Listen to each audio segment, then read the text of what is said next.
Hello everyone! Kamusta kayong lahat mga kabugis at kamusta ang mga bougainvillea plants nyo? It's Michael here and welcome back to my channel. For today's episode is ipapakita ko sa inyo on how I repot ang aking bougainvillea na Violet September. And itong bougainvillea ko na ito ay she's been with me since 2021. And yan yung last time na naripat ko siya with that very same timba niya ngayon. So mga 4 years na din pala siyang hindi nareripat and matibay-tibay pa rin naman yung kanyang timba. And since sa tagal nang hindi nareripat, nakita nyo naman yung mga ugat niya ay nilamon na niya yung kanyang potting mix and parang ugat na lang yung nasa timba. Kaya naman kailangan na natin siyang eripat kasi hindi na siya productive na magbigay ng flowers at hindi na din maganda yung mga dahon niya. So, in short, hindi na siya healthy.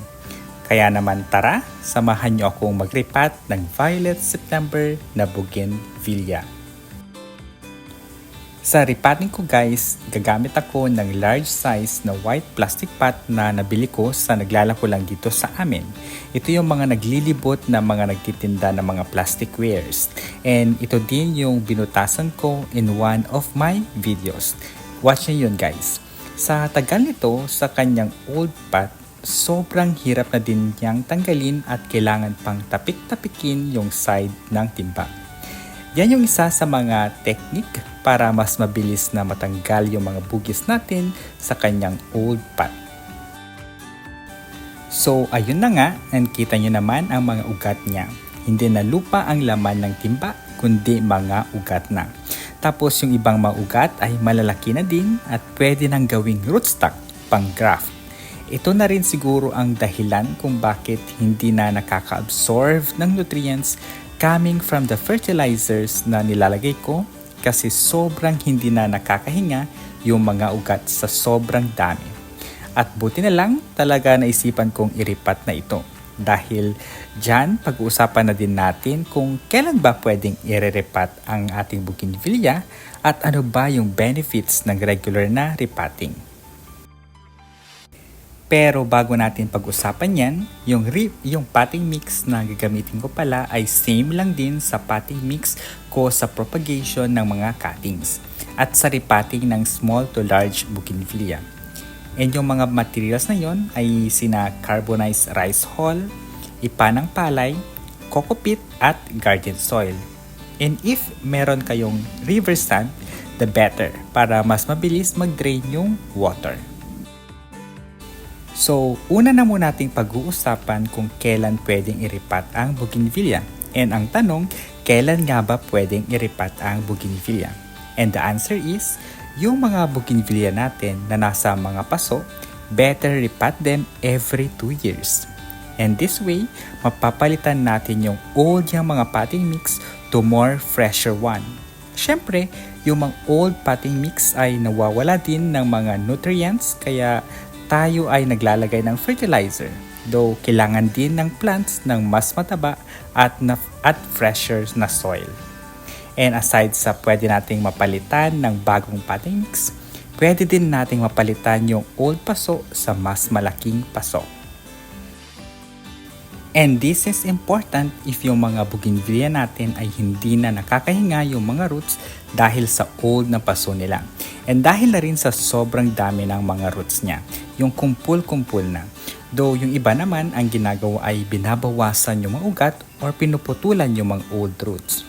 And this is okay naman na gawin para maglabas ng bagong ugat yung mga bugis natin. And para siyang uprooted na din, then repot ang dating. And ganito yung ginagawa sa mga rootstock for grafting. But in my case and experience, hindi ko binabawasan or pinuputulan yung mga ugat, but rather binabawasan ko lang yung pinaka-base ng bugis para matanggal yung ibang lupa.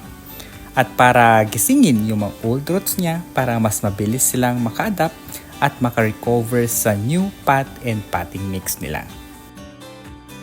Actually, I already did this one in one of my videos. And ito ata si Chinese Lantern Bougainvillea na ngayon is sobrang laguna and pwede na ulit siyang itrim kasi ang haba-haba na ng mga sanga niya. And bago tayo magpatuloy at baka sakaling napadpad ka sa channel ko, and if you're happen to be new to my channel at hindi pa nakaka-subscribe, pakiclick na ang subscribe button para maging updated ka sa latest at sa susunod na views ko gaya ngayon about bougainvillea repotting. And if nakasubscribe ka na, I would like to take this opportunity na magpasalamat sa aking mga viewers na walang sawang nanonood sa aking mga current and past videos ko. Maraming salamat po, lalong-lalo na sa mga subscribers ko na patuloy na sumusuporta sa aking channel. Thank you so much. Dito sa repotting ko na ito ay naging struggle ko lang is sobrang bigat niya dahil sobrang siksik na pala yung mga ugat nito. And sobrang nahirapan din ako kung paano ko kinuha itong bougainvillea nito sa kanyang area dahil nasa sulok ito at masyadong matinik. And kita nyo naman na may sugat yung braso ko dahil dito. And these struggles naman ay naging worth it naman kasi natulungan ko yung bougainvillea ko na matagal na palang hindi okay.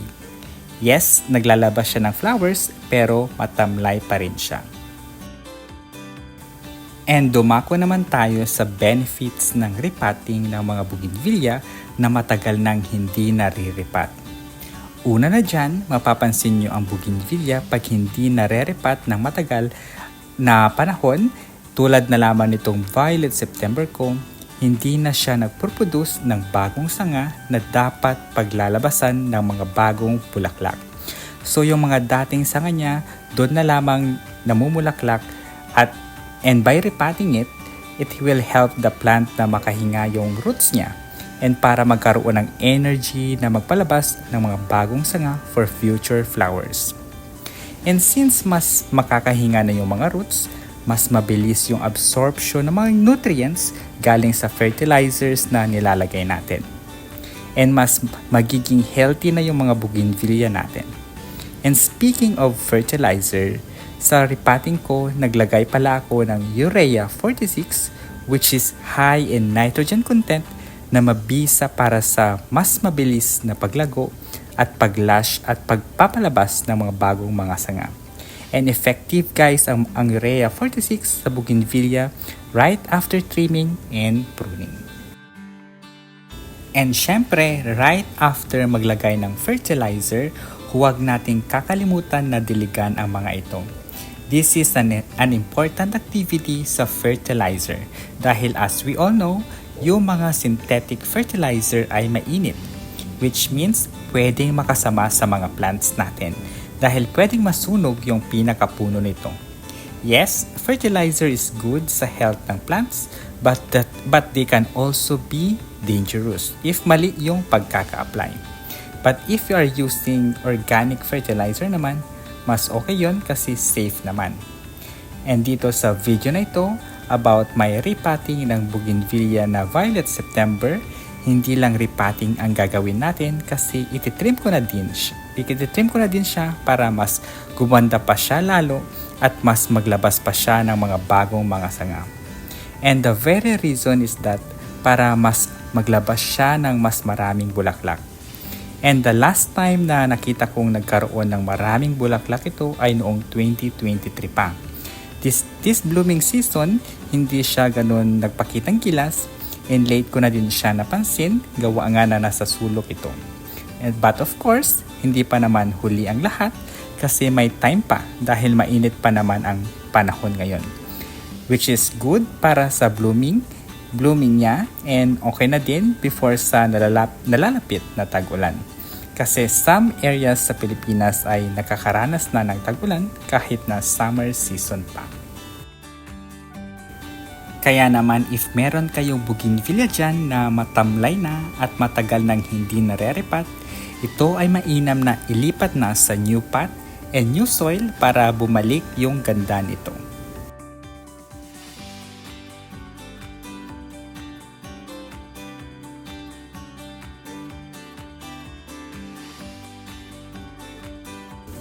So ayun lang guys for today's video. Thank you so much for watching at makakaasa kayo na pagbubutihan ko pang gumawa ng mga relevant videos for Bougainvillea. Kaya naman don't forget to subscribe, stay safe and healthy, and we'll see you in my next videos. Bye-bye!